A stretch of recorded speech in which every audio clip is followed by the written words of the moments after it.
আমরা এই রমজানে কি কি পালন করতে পারি, এই শর্ট করে যদি আমি আমলগুলা বলি। রমজানের প্রথম করণীয় সিয়াম পালন, দ্বিতীয় সময় মতো সালাত আদা করা, 3 নং সময় মতো সালাত যে আদা করার কথা বলছি কারণ আছে। আমরা দেখি রমজানে এমন কিছু আমাদের বেটা আছে, সন্তান আছে, যারা সাহারি খেয়ে ফজর না পড়ে ঘুমাই যায়, উঠে মাগরিবের আগে আগে আসলে নাই সাহারি খাই, সারা রাত সে টিপটে মোবাইল টিপাটিপি করতে করতে সারা রাত চলে গেছে। 3টা সাড়ে 3টার সময় 4টার আগে আগে সে সাহারি খাইছে, ওই 5 মিনিট আছে আজানের, বাকি কয় মিনিট?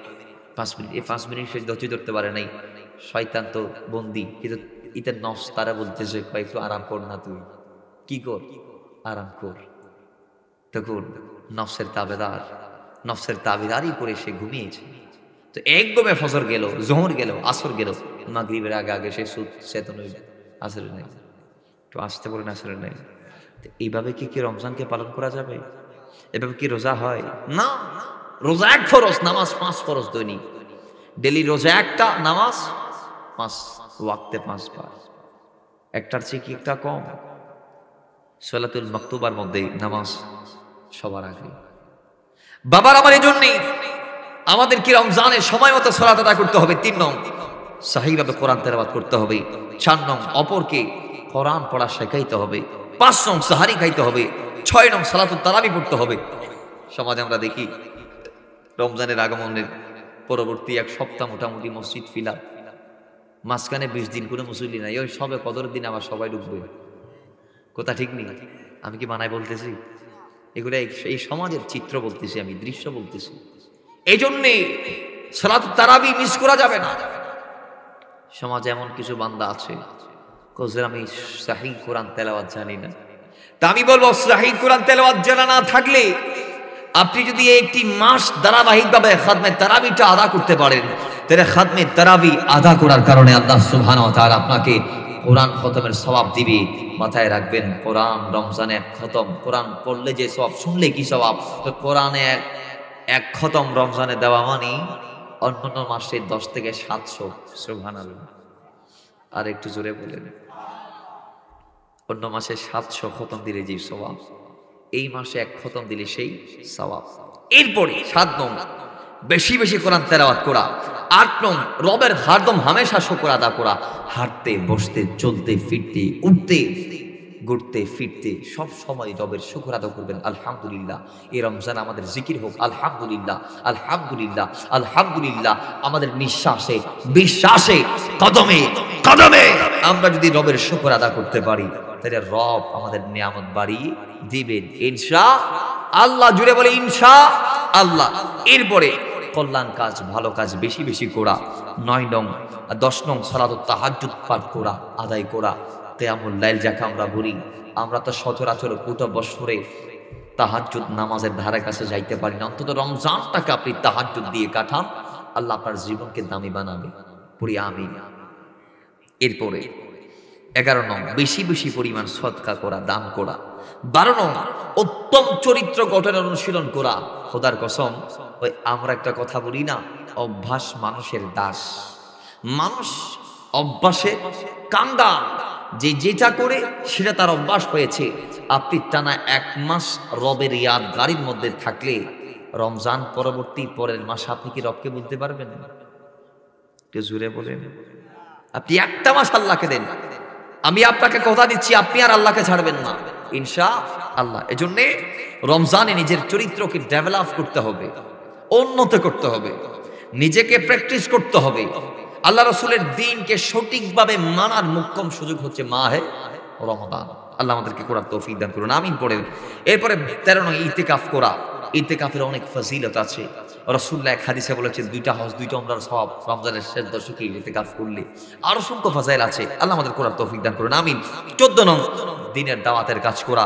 15 নং সামর্থ্য থাকলে উমরা পালন করা। 16 নং লাইলাতুল কদর তালাশ করা রমজানের শেষ দশকের বিজুর রাত সমূহে। এরপরে 18 নং ইফতার করা। 19 নং ইফতার করানো। 20 নং তওবা ইস্তেগফার প্রার্থনা করা। 21 নং তাকওয়া অর্জন করা। কারণ আল্লাহ রোজা দিছো তাকওয়া অর্জন করার জন্য। এটা লাস্টে আসবে, লাআল্লাকুম তাত্তাকুন। আমরা এখনো যাই নাই, এখন আমরা লাআল্লাকুম তাত্তাকুনা যাইতে পারি নাই। আসুন এরপরে কয় 22 নং ফজরের পর সূর্য উদয় পর্যন্ত মসজিদ অবস্থান করা, মসজিদ ত্যাগ না করা, এরপরে ফিতরা দেয়া, এরপরে অপরকে খাদ্য খাওয়ানো, আত্মীয়তার সম্পর্ক উন্নীত করা। আপনার আত্মীয়দের ভিতরে যারা ভালোভাবে খাইতে পারছেন না, যাদের করে সাহারি ইফতারির ব্যবস্থা ভালোভাবে হয় নাই, যারা গরীব, এই মাস তাদেরকে দেওয়ার মাস, এই মাস তাদের পাশে দাঁড়ানোর মাস। আত্মীয়তার সম্পর্ক সিলায়ে রেহান যাকে বলে, এটাকে ডেভেলপ করার মাস হচ্ছে এই মাস। এরপরে এই মাস কোরআন মুখস্থ করা, হিফজ করার মাস। এই মাস আল্লাহর জিকির করার মাস, মিসওয়াক করার মাস। এই মাস একজন অপরজনকে কোরআন শোনানোর মাস। যেমন জিবরাইল রসুলকে শোনাতো, রসুল্লাহ জিবরাইলকে শোনাতো আল্লাহর নবী। এজন্য এই মাসে আমাদেরকে বেশি পরিমাণ কোরআনের তেলাওয়াত করতে বলেছেন। 30 নং, এই মাস হচ্ছে কোরআনকে বোঝার মাস, কোরআন মেনে চলার মাস। জুড়ে বলেন সুবহানাল্লাহ। এবং বর্জনীয় কিছু আমল আছে, এগুলো তো করণীয় বললাম 30টা। বর্জনীয় কিছু আছে, সেগুলো হচ্ছে এই মাসে আমরা পুরো দেহর মাধ্যমে, অঙ্গ প্রত্যঙ্গের মাধ্যমে আমরা রোজা পালন করব, সিয়াম পালন করব। কানের রোজা, হাতের রোজা, মুখের রোজা, চোখের রোজা। এখন আপনারা বলবেন, হুজুর এগুলার কি আবার রোজা হয়নি? কয় অবশ্যই। ইমাম গাজ্জালী বলেছেন, চোখে বেগানা নারীর দিকে না দেখাটা চোখের রোজা, চোখের হেফাজত। কানের না শোনাটা কানের হেফাজত, কানের রোজা। হাত দিয়ে না ধরাটা হাতের রোজা। এবং মুখ দিয়ে বেফাহিশ কথা না বলা, গীবত না করা মুখের রোজা। পা দিয়ে অন্যায় পথে কদম না দেয়াটা কদমের রোজা। আমরা এইভাবে হারাম খাদ্য পেটের ভিতর ঢুকিয়ে না দেয়াটা এই আমাদের স্টোমাকের রোজা। এইভাবে প্রত্যেকটা অঙ্গকে আমরা রোজা পালন করাবো ইনশাআল্লাহ। 2 নাম্বার, আমাদের ভিতর কিছু মুরব্বী আছে, সোডা টোড়া খায়, আছে না নাই? আওয়াজ আর একটু জোরে, আছে না নাই? এরা মোটামুটি সিগারেট টিগারেট খায়। রমজানের এই মাসে আমরা অন্তত 1 মাস বিড়ি সিগারেটের ধারে কাছে যাবেন। এছাড়া বলতেছে, হুজুর এটা তো না খাইলে মনে রোজা হই না।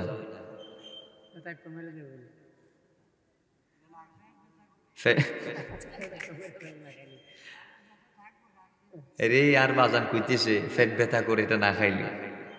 বাজান 1 মাস ইনশাআল্লাহ বলেন, ইনশাআল্লাহ 1 মাস আল্লাহর জন্য ইনশাআল্লাহ। আল্লাহ আমাদের হেফাজত করুন, আমিন পড়ে। আমিন। অভ্যাস হয়ে গেছে অনেকের, পারে না, কিন্তু চেষ্টা করার দরকার আছে। তো এই মাস, এই 1টি মাস আমরা ধূমপানের ধারে কাছে যাব না।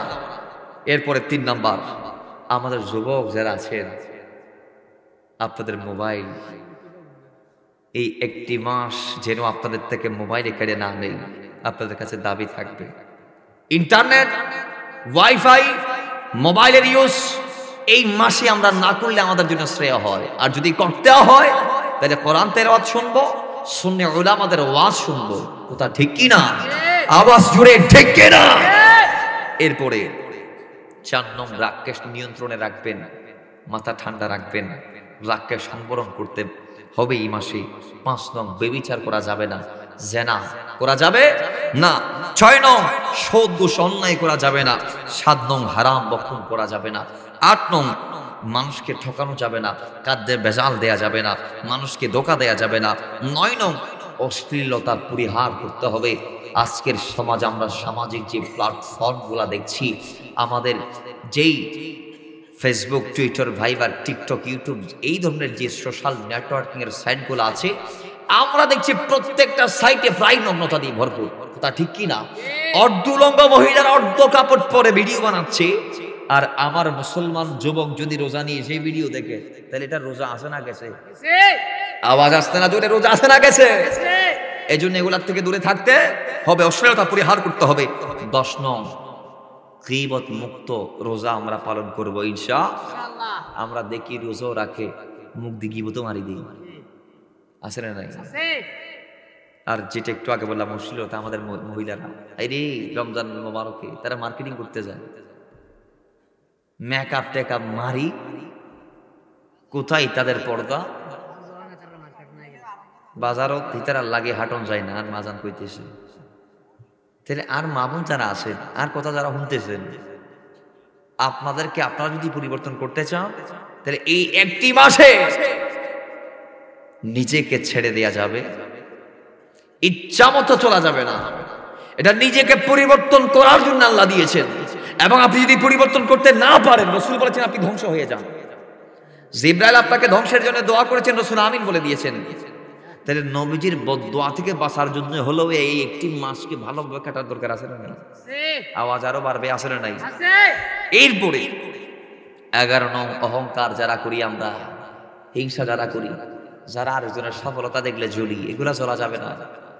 অন্তর থেকে হিংসা বিদ্বেষকে দুই মুছে সাফ করতে হবে, কারণ এটা হচ্ছে হিংসা মুক্ত সমাজ গঠন করার মাস।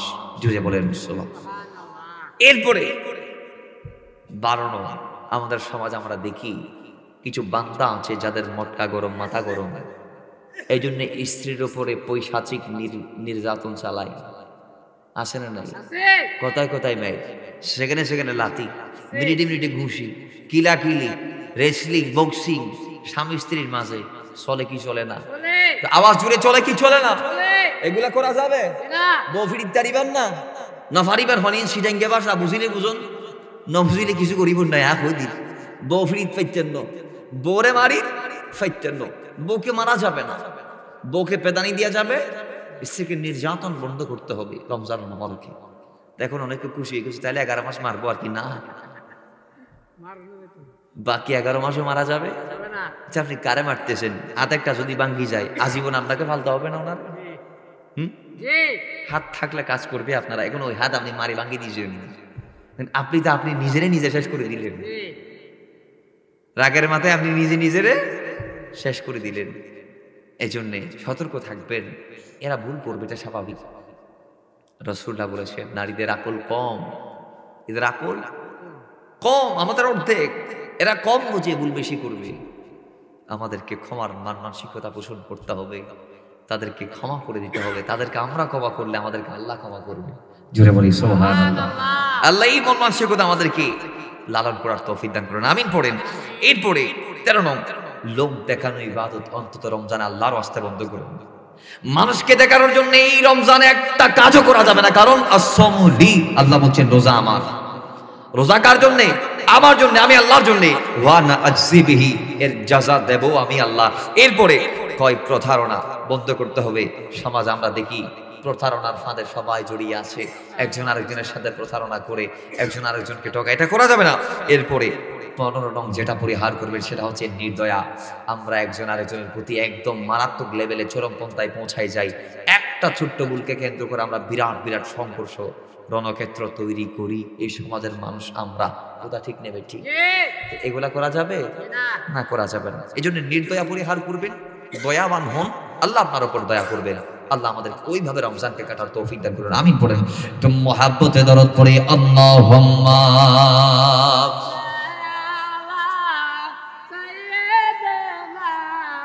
মাওলানা মুহাম্মাদুন আলি সাইয়্যিদিনা। বাবার আমার, সুতরাং এই একটি মাসকে আপনাকে সম্মান করা লাগবে। ও দুনিয়ার মুসলমান, আল্লাহ সুবহানাহু ওয়া তাআলা এই রমজান কেন দিয়েছেন? এবার সূরা বাকারার 183 আয়াতের শেষাংশে বলছেন লাআল্লাকুম তাত্তাকুন। আল্লাহ এই একটি গোটা মাস তুমি বান্দাকে দিয়েছে যাতে তুমি বান্দা পরহেজগার তাকওয়াবান হতে পারো, মুত্তাকি বনতে পারো। জোরে বলেন সুবহানাল্লাহ। কয় তাকওয়াবান, পরহেজগার, মুত্তাকি হলে লাভ কি আমরা জানতে চাই। হাজার লাভ আছে। আল্লাহ তাকওয়ার ব্যাপারে বারংবার এলান দিয়েছে। সর্বোপরি আমি যে কথাটুকু বলবো, আল্লাহ সুবহানাহু ওয়া তাআলার এই আয়াত দিয়ে আমি তাকওয়ার সাবজেক্টটাকে এন্ড করব। আল্লাহ নিজে বলেছেন ইন্না আকরামাকুম ইনদাল্লাহি আতকাকুম। দুনিয়ার মানুষ তোমাদের কাছে, ইবনে আব্বাস বলছে, ও দুনিয়ার মানুষ তোমাদের কাছে টাকাওয়ালার দাম বেশি, তোমাদের কাছে পয়সাওয়ালার দাম বেশি, তোমাদের কাছে সমাজের সর্দার মাতবরের দাম বেশি, তোমাদের কাছে দুনিয়ার ধনবান বিত্তবানদের দাম বেশি, কিন্তু আল্লাহর কাছে ধনবানের দাম নাই, বিত্তবানের দাম নাই। আল্লাহর কাছে যার চেহারা সুন্দর তার দাম নাই, যার কথা সুন্দর তার দাম নাই।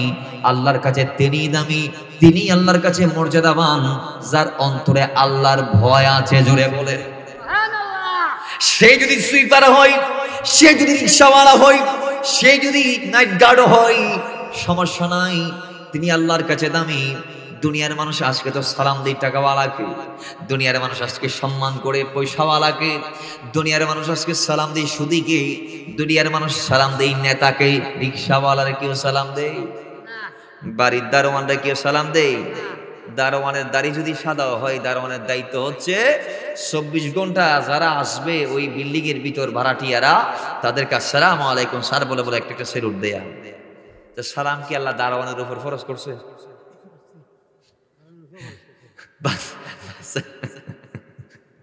বাজান বলতেছে করছে না, শুধু দারোয়ান না, সালাম আমাদের সবার জন্য। কথা ঠিক নেই? সালাম দারোয়ান কেন দিবি? রাসূলুল্লাহ বলছেন দুজন মুমিন দেখা হয়েছে, কে আগে কাকে সালাম দিবে? রাসূলুল্লাহর কথা প্রশ্ন করা হয়েছে, দুজন মুমিন, দুজন মুসলমান সাক্ষাৎ হয়েছে, দেখা হয়েছে, তো কে আগে কাকে সালাম দিবে? রাসূল বলছেন যার অন্তরে আল্লাহর ভয় বেশি সে আগে সালাম দিবে। সুবহানাল্লাহ। দুইজনের ভিতর আল্লাহর কাছে যে দামি সে আগে সালাম দিবে, কারণ নবীজি বলছেন যার অন্তরে তাকওয়া আছে, দুইজনের ভিতরে যে আল্লাহর দরবারে সবচেয়ে বেশি মকবুল সেই বান্দা আগে সালাম দিবে। সুতরাং বোঝা গিয়েছে দারওয়ান আল্লাহর দরবারে মকবুল হইতে পেরেছে, মালিক এখনো হইতে পারে নাই। কথা ঠিক কি না? আগে সালাম দিয়ে দিবেন। এখন তো আমরা একটু নিজের গেট আপ দেখাই, আমরা সালাম দিব, আমি বক্তা সাহেব, আমি চেয়ারম্যান সাহেব, আমি ইমাম সাহেব, ইতারা মুসল্লিদের কাজ হয়েছে শুধু আমাদেরকে সালাম দেয় না। কথা ঠিক নেই? আমরা এটা মনে করি না। রাসূলুল্লাহর গোলাম হযরত আনাস বলছেন আমি আমার নবীর 10 বছর খেদমত করেছি, ওয়াল্লাহি এই 10 বছরে আমি আমার নবীকে আগে কাউকে সালাম দিতে রাসূলুল্লাহর সামনে মোলাকাত হওয়ার পর নবীর আগে নবীকে কেউ সালাম দিতে আমি দেখি নাই। যার সাথে রাসূলুল্লাহর মোলাকাত হয়েছে নবী আগে সালাম দিয়েছে। নবী যদি আগে সালাম দিতে পারে, আমি আপনি দিতে কি লজ্জা লাগবে আমাদের? ওনাকে সালাম দেই, সালামের সিস্টেম জানে না কিভাবে। মনে করেন চাচার সাথে সকালে দেখা হয়েছে বাজারে, এরপরে সারাদিন সালাম দিবে না, সকালে একটা দিছি তো। কথা ঠিক নেই? সকালে একটা দিছিলাম। রাসূলুল্লাহ বলছেন উম্মত সালাম আফশুস সালাম আফশুস সালাম বাইনাকুম আলা মান আরাফতা ওয়া মান লাম তা'রিফ। যাকে চিনো তাকেও দাও, যাকে চিনো না তাকেও দাও, কারণ সালামে ভ্রাতৃত্ব বাড়ে, সালামে সম্পর্ক তৈরি হয়, সালামে মোহাম্মত বাড়ে, সালামে রিশতা তৈরি হয়। সালাম দিলে দুশমন দুষ্ট হয়ে যায়, সুবহানাল্লাহ, শত্রু বন্ধু হয়ে যায়। বাবারা, রাসূলুল্লাহ বলছেন কই উম্মত তোমাদের একজন আরেকজনের সাথে দেখা হওয়ার পরে দুইজন ঘুরে একটা দেওয়াল টপকে যদি আবার একজন আরেকজনের সামনে আসো, আবার একজন আরেকজনকে সালাম দাও। জুড়ে বলেন সুবহানাল্লাহ। মাঝখানে একটা দেয়াল কিংবা একটা গাছ টপকে যদি আবার দেখা হয়, আবার সালাম দাও। জুড়ে বলেন সুবহানাল্লাহ। আর আমরা মনে করি কই একই বাজার, এই তো মাছ কিনতে আসছি, চাচা মাছ নিচ্ছে, আমি সালাম দিছি, আমি ওদিক থেকে ঘুরে আবার আসছি, আর কেন দিব না, আবার দাও। রাসূল বলছে আবার দাও সালাম। সুবহানাল্লাহ, জুড়ে বলেন সুবহানাল্লাহ। দেওয়ার দরকার আছে না নাই? যুবক তোমরা দাওনি, দিবা। আল্লাহ দেওয়ার তৌফিক দান করুন, আমিন পড়েন। আমাদের সমাজে কিছু মুরব্বী আছে যারা রাস্তা দিয়ে হাঁটার সময় ফুলাফাইনদের দিকে তাকায় থাকে যে কখন সালাম দিবে, দেওয়ার লগে লগে আসসালাম মানে আবার করছে ওয়ালাইকুম সালাম বলে দিয়েছে। সালাম কি শুধু যুবকরা দিবে, মুরব্বীরা দিবে না? এই জন্য আমাদেরকে পরিবর্তন করতে হবে। আমাদের অনেক কিছু পরিবর্তনের আছে। আমরা যদি চাই নিজেকে পরিবর্তন করে সমাজটাকে পরিবর্তন করতে পারি, পারি কি পারি না? ইনশাআল্লাহ আমরা পারি। তা আমাদের ভিতর সদিচ্ছার বড়ই অভাব, আমাদের ভিতরে এই ইচ্ছার বড়ই অভাব। আল্লাহ আমাদেরকে সেইভাবে চলার তৌফিক দান করুন যেভাবে আল্লাহ রাসূল চলতে বলেছেন। সবাই পড়ি আমিন। তো মুহাব্বতে দরুদ পড়ি আল্লাহুম্মা সাল্লি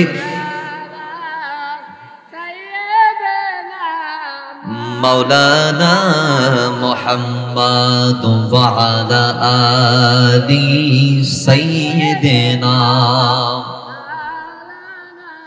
আরে জিকিরে নবী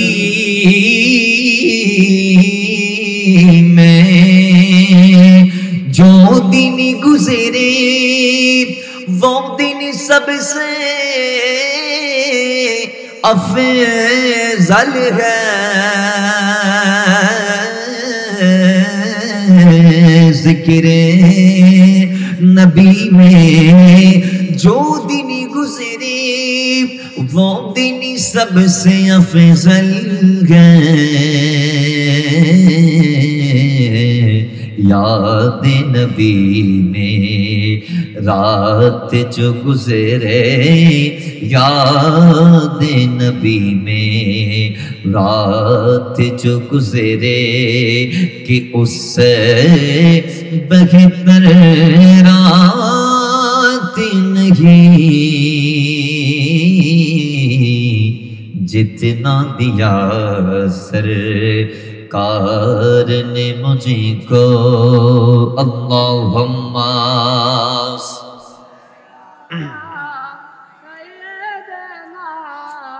मौलाना मुहम्मद व अला आलि सय्यिदिना। বাবার আমার তাইলি আল্লাহ সুবহানাহু ওয়া তাআলা এই রমজান দিয়েছেন, রোজার সিস্টেম দিয়েছেন আমরা যাতে মুত্তাকি হতে পারি, আমরা যাতে পরহেজগার হতে পারি, আমরা যাতে নিজেকে পরিবর্তন করতে পারি। আল্লাহ সুবহানাহু ওয়া তাআলা এই জন্য আমাদেরকে রমজান দিয়েছেন। এবার আসুন আজকের সমাজ আমরা দেখি এই রমজানকে আমরা তাকওয়া তথা পরহেজগারিতার মাধ্যমে অনেকে কাটাইতে পারি না। আমাদের সমাজ আমরা দেখি রমজানুল মুবারকের দিনের বেলায় হাজার যুবক বৃদ্ধ ওপেন রাস্তাঘাটে ধূমপান করি, তারা পাঞ্চি ভাই পানহার করি, দোকানের মধ্যে গিয়ে নাস্তা খাই। ইভেন কি অনেক মুসলমানদের দোকান বোরখা পরাহিত অবস্থায় দোকানের ভিতরে তারা খাওয়া দাওয়া বিক্রি করে, আসলে নাই আর একটু জোরে আসলে নাই, দোকানের বোরখা তোরকা পরাইয়া দোকানের ভিতরে তারা ভাত বিক্রি করে, ইত্যাদি ইত্যাদি বিক্রি করে। ও দুনিয়ার মুসলমান, আজকে আমি মুসলমান হই, আপনি মুসলমান হই, রমজানকে সম্মান করতে পারছেন না, আপনি বড়ই হতভাগা, আপনি বড়ই দুর্ভাগা। আপনি ভুলে যাবেন না নুজহাতুল মাজালিসের মধ্যে এসেছে 133 নং পৃষ্ঠায় আল্লামা আব্দুর রহমান সাফুরি আলাইহি রাহমা তিনি নোট করেছেন এই ওয়াকিয়াটু।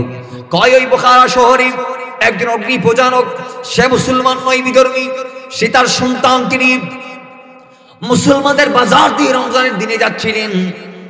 সে তার সন্তানকে নিয়ে যাওয়ার সময় সন্তান তারা হার করে ফেলেছে। মুসলমানদের বাজার দিয়ে যাওয়ার সময় মুসলমানদের সামনে সে একটা জিনিস গালে দিয়েছে। বাবার দেরি করে নাই, মাসুম নবজাতকের গালে একটা কষে চড় মারলেন। সন্তানের গালে কষে চড় মারতে দেরি, সন্তান ডাক দিয়ে বলে, আব্বাজান কেন মেরেছেন আমি জানতে চাই। ও আব্বা কেন মারলেন জানতে চাই। আব্বা ডাক দিয়ে বলে, মেরেছি তোর কারণে, তুই কেন খাইলি। কয় খাওয়াতে কি অপরাধ আসেনি, আপনিও তো খান, সমস্যা কি না, খাওয়াতে কোনো অপরাধ নাই। তবে আমরা মুসলমানদের বাজার দিয়ে যাচ্ছিলাম, মুসলমানরা রোজা রেখেছে, তারা সবাই ক্ষুধার্ত অবস্থায় আছে, তারা সবাই উপোস অবস্থায় আছে, তাহলে তুমি তাদের সামনে খাওয়াটা আমি বাবার মনোপুত্ত হয় নাই, এই জন্য আমি তোমাকে আঘাত করেছি। এ আমার সন্তান, মুসলমানদের সামনে বক্ষণ করাটা তোমার উচিত হয় নাই। সন্তান বলে, আব্বা আপনিও তো খান, আপনিও তো খান, আপনি রোজা রাখেন না, আপনিও তো খান, তাহলে আপনি খাইলে সমস্যা নাই, আমি খাইলে কেন সমস্যা জানতে চাই। বাবা উত্তর দিচ্ছে, সন্তান তুমি বোঝো না, তোমার বয়স কম। কই শোনো শোনো, ওহে আমার আদরের ছেলে, আমি খাই তবে মানুষের সামনে নয়। আমি মুসলমানদের বাজার দিয়েও যাওয়ার সময় খাই না, তাদের সম্মুখে খাই না। আমি যা খাই যা পান করি সব আমার বাড়ির ভিতরে করি। জোরে বলেন সুবহানাল্লাহ। আমি যা খাই বাড়ির ভিতর খাই, কারণ আমি বিধর্মী। সমস্যা কি, আমি খাইতে পারবো, রোজা তো আমার জন্য না, তো আমি খাই, বাড়িতে খাই। মুসলমানদের রোজাকে সম্মান করতে গিয়ে আমি তাদের সম্মুখে খাই না, একটি মাসকে আমি সম্মান করি। ওই সেদিন ওই অগ্নি প্রচারকের থাপ্পড়টি আল্লাহ সুবহানাহু ওয়া তাআলা বড় পছন্দ লেগেছে। সেদিন রাতে আল্লাহ সুবহানাহু ওয়া তাআলা তাকে ইলহাম দিয়েছেন, এবং সে যখন মারা গিয়েছে একজন আল্লাহর ওয়ালি তাকে স্বপ্নে দেখেছে সে জান্নাতে আল্লাহর আলী তাকে জিজ্ঞেস করলেন, ভাই তুমি তো ছিলে বিধর্মী, তুমি ছিলে অগ্নি প্রচারক, তুমি জান্নাতের নাজ নিয়ামত ভোগ করছো, জান্নাতে প্রবেশ করার সুযোগ পেয়েছো, কেমনে পাইলা? কেমন যোগ্যতা তোমার দুনিয়াতে হয়েছে? কেমনে সম্ভব হয়েছে এত বড় মাকামাত হাসিল করার? আরে তুমি তো বিধর্মী ছিলা, তাহলে জান্নাত কেমনে সম্ভব? ওই সম্ভব হয়েছে রমজানকে সম্মান করার কারণে। সম্ভব হয়েছে রমজানকে সম্মান করার কারণে। ব্যাঙ্গে বলো ওই এই ঘটনা, আমি মুসলমানদের বাজার দিয়ে যাচ্ছিলাম, আমার সন্তান খাওয়ার মুখে দিয়েছে, সন্তান গালে থাপ্পড় মেরেছিলাম, তা আল্লাহর বড় পছন্দ লেগেছে। সেদিন আল্লাহ আমার পর রাজি হয়ে আমার ইন্তেকালের আগে আগে আল্লাহ আমাকে এলান দিচ্ছে, এই আমার বান্দা, আমি তোর রব, তুই আমাকে দেখে দেখে পড়ে দে লা ইলাহা ইল্লাল্লাহু মুহাম্মাদুর রাসূলুল্লাহ। আমার রব এসে আমাকে ঈমানি দৌলত দিয়ে কলমা পড়ে মুসলমান বানিয়ে দিয়েছে। কারণ একটাই, আমি তার মাসকে সম্মান করেছি। তো সেই বিধর্মী হয়ে সম্মান করতেছে আর আমরা মুসলমান হয়ে সম্মান করতেছি না। দিনের বেলায় পানাহার, এটা বন্ধ হোক, আমরা চাই কি চাই না? যদি সামর্থ্য না থাকে এটা ভিন্ন কথা। আজকে আমাদের যুবকদের দেখা যায় শরীর একদম টকবকে, যেই সময় তারা পাহাড় আর জমিন সমান মনে করে, ওই টাইমে রমজান আসলেই তো কয় আমার পেট ব্যথা, ফিট ব্যথা, গাঁট ব্যথা, মাথা ব্যথা, দুনিয়ার যত ব্যথা সব ইতার ঘাড়ের উপর চলে আসে। তখন কথা ঠিক নেই? কথা ঠিক কি না? যেই মাসের নফলকে রাসূল বলেছে ফরজ হিসেবে আল্লাহ গণবেন, ফরজ হিসেবে আল্লাহ মূল্যায়ন করবেন, ফরজ একটাকে আল্লাহ 70 গুণ বেশি করে দিবেন। কয় এই মাসে তুমি যে আল্লাহকে না দেখে, কোরআন তেলাওয়াত না করে, তাসবিহ তাহলিল না করে, জিকির আজকার না করে, কিয়ামুল লাইল না করে তুমি যে আল্লাহ বিমুখী ওই বাকি 11 মাসের মতো কাটাই দিচ্ছ, রাসূলুল্লাহ কি বলেছেন তুমি তাকাও নাই? তোমার কানে কি সে মেসেজটুক যায় নাই যে রাসূলুল্লাহ বলেছে যে জিবরাইল আমার কদমে এসে আমাকে বলেছে, ইয়া রাসূলুল্লাহি, ও নবী, যারা রমজান পেয়ে রমজানকে মূল্যায়ন করতে পারে নাই তারা ধ্বংস হয়ে যা। রাসূল আমিন বলেছে আপনাকে সেই দাবির দিকে তাকাইতে হবে, রাসূলুল্লাহর সেই মেসেজ, রাসূলুল্লাহর সেই এলানের দিকে তাকাইতে হবে, কারণ আপনার বড় পরিচয় আপনি নবীর গোলাম। কথা ঠিক কি না? তো জোরে বলেন ঠিক কি না? তো এই জন্য এই মাসকে মূল্যায়ন করতে হবে। আজকে আমরা যারা রোজা রাখি, আমাদের সমাজে আমরা দেখি আমরা রোজাটাকে সঠিকভাবে রাখতে পারি না। ইমাম গাজ্জালী ইহয়া উলুমুদ্দিনের মধ্যে রোজাদারদেরকে 3 শ্রেণীতে ভাগ করেছেন। সুবহানাল্লাহ পড়েন। পিসাবুজুরকে নিয়ে আসে মানুষ, মোটামুটি হোসের জন্য অপেক্ষমান আছে। কমিটির ভাইদেরকে বলছি পিসাবুজুরকে নিয়ে আসে, মানুষের যাতে কষ্ট না হয়, পিসাবুজুর কিবলাকে নিয়ে আসলে আশা করি ভালো হবে। তা আসুন, ইমাম গাজ্জালী আলাইহির রাহমাহ বলছেন রোজা যারা রাখেন তারা 3 প্রকার। কথা বলেন কয় প্রকার? তো আওয়াজ জুড়ে কয় প্রকার? আর একটু জুড়ে কয় প্রকার? 3 প্রকার। একটা রোজাদার হচ্ছে সাওমুল উমুম। সে কে? সে হচ্ছে ওই রোজাদার যিনি রোজাও রাখে, গীবতও করে, রোজাও রাখে, সুদও খায়, রোজাও রাখে, ঘুষও খায়, ঘুষ দেই, সুদ খায়, সুদ দেই। সুদের আলোচনার দিকে গেলে লম্বা লম্বা হয়ে যাবে। আমাদের সমাজে আমরা সমিতির থেকে লোন টুন নেই না, ব্যাংকের থেকে লোন টুন নেই না, প্রত্যেকের ভিতর সুদ আছে। কি আছে? সুদের সর্বনিম্ন গুনাহ হচ্ছে মায়ের সাথে জেনা করা, নাউজুবিল্লাহি মিন যালিক, মায়ের সাথে ব্যভিচার করা, নাউজুবিল্লাহি মিন যালিক। তো এই সুদ কি আমরা খাইতে পারি? বলেন বলেন, খাইতে পারি? সুদ কি আমরা দিতে পারি? এখন অনেকে বলবেন হুজুর আমরা তো খাই না। দেই দেই। কি আমরা কি সমিতি থেকে টাকা লোন নেই তারপর সুদ দেই? আমরা কি সমান গুনাহগার? অবশ্যই। রাসূলুল্লাহ বলেছেন আকিলার রিবা ওয়া মাকিলা ওয়া কাতিবাহু ওয়া শাহিদাইহি ওয়া ক্বালা লাহুম সাবাউন। নবীজি বলেছেন যারা সুদ খায়, যারা সুদ দেয়, যারা সুদের লিঙ্কক থাকে, যারা সুদের সাক্ষী থাকে, এরা সবাই সমান অপরাধের অপরাধী। তার মানে প্রত্যেকের গুনাহ সাওয়া সাওয়া, সমান সমান। একটু জোরে বলা যাবে কি নাউজুবিল্লাহ? তাহলে এই সুদ কি খাওয়া যাবে? জোরে বলেন, খাওয়া যাবে? এই রমজানুল মুবারকে যারা সুদ খাবে, দিবে, নিবে, সাক্ষী থাকবে, লিখবে, এরা সাওমুল উমুম। এবং রমজানুল মুবারকে জানা ব্যভিচার ইত্যাদি ইত্যাদি মন্দ মন্দ যে কাজগুলো আছে, শরীয়তে নিষিদ্ধ যে কাজগুলো আছে, গর্জিত যে কাজগুলো আছে, এগুলা যারা করবে এরা হচ্ছে সাইমুল উমুম, এরা হচ্ছে সাধারণ রোজাদার। এদের রোজা রোজা হয় নাই, এরা উপোস থেকেছে। কি থেকেছে? উপোস। এদের রোজাই হয় নাই, এরা উপোস থেকেছে। কয় এই ধরনের রোজাদার আল্লাহর পক্ষ থেকে কোনো জাযা পাবে? আচ্ছা, মাশাআল্লাহ। তো যাই হোক, ওই রোজাদারকে আল্লাহ নবীজি বলেছেন তার রোজা তাকে কোনো বিনিময় দিতে পারবে না। 2 নাম্বার একটা রোজা আছে সওমুল খুসুস, স্পেশাল রোজাদার। সে কে জানেন? কই যে ব্যক্তি রোজা রেখে তার মুখকে তালা মেরেছে, হাতকে তালা মেরেছে, জবানকে হেফাজত করেছে, চোখকে হেফাজত করেছে, কদমকে হেফাজত করেছে, সে এক কথায় রোজা নিয়ে আল্লাহ রসুলের মর্জির বাইরে একটা কদমও দেই নাই, কোনো অন্যায় কাজ করে নাই, সে তার পুরো অঙ্গ প্রত্যঙ্গকে সিয়াম পালন করিয়েছে। ওই ব্যক্তি হচ্ছে সওমুল খুসুস, তার রোজা আল্লাহর দরবারে মকবুল। ওই রোজার জাযা আল্লাহ বলছেন আসসামুলি ওয়া আনা আজজি বিহি, আমি আল্লাহ নিজ হাত দিয়ে দেব। জোরে বলেন সুবহানাল্লাহ। হাদিসে পাক আসছে কিয়ামতের দিন পাওনাদাররা এসে থাবা মারবে, থাবা দিয়ে সব আমল নিয়ে যাবে। যাদের হক আজকে কাটছেন তারা সেদিন এসে বলবে আমার 100 টাকা মেরে দিছিলা, নামাজ আমাকে দিয়ে দাও। সমস্ত নামাজ একজন নিয়ে যাবে, সমস্ত সাদকা একজন নিয়ে যাবে, সমস্ত নেক কাজ একজনে নিয়ে যাবে। এইভাবে আমাদের ক্ষুদ্র ক্ষুদ্র নেক কাজগুলো এক একজন পাওনাদার এসে নিয়ে যাবে। সর্বশেষ একজন এসে রোজার মধ্যে হামলা করবে। আল্লাহ বলবেন আসসামু লি ওয়া আনা আজজি বিহি, রোজা আমার, এর বিনিময়ে আমি দেব। তো এই আমার হকে কেউ ভাগ বসাইতে পারবে না। যা বান্দা, তুই আমার বান্দার থেকে হক পাচ্ছস আমি জানি, কিন্তু রোজা দিব না, বিনিময়ে আমি আল্লাহর কুদরতের ধনভাণ্ডার থেকে তোর ভিন্ন সওয়াব আমি দিয়ে দিচ্ছি। জোরে বলেন সুবহানাল্লাহ। তাহলে বোঝা গেছে এই এক রোজা ছাড়া আমাদের আমার নামে আর কিছু থাকবে না। তাহলে এটারে ভালো করে পালন করার দরকার আছে না নাই? আওয়াজ জোরে আছে না নাই? 3 নম্বর সওমুল খুসুস বা সাইমা হুসুল খুসুস। সে কে? সে ভেরি ভেরি স্পেশাল রোজাদার, যে পুরো রমজান 1 মাস আল্লাহ রাসূলকে দিয়ে দেয়। তিনি হচ্ছে সাইমা হাসুল খুসুস। এভাবে রোজা রেখেছিলেন গৌসে পাক, গরিব নওয়াজ। সুবহানাল্লাহ পড়বেন না? সুবহানাল্লাহ। আল্লাহর নবী এবং রাসূলুল্লাহ সমস্ত সাহাবায়ে কেরাম সুবহানাল্লাহ জোরে বলেন।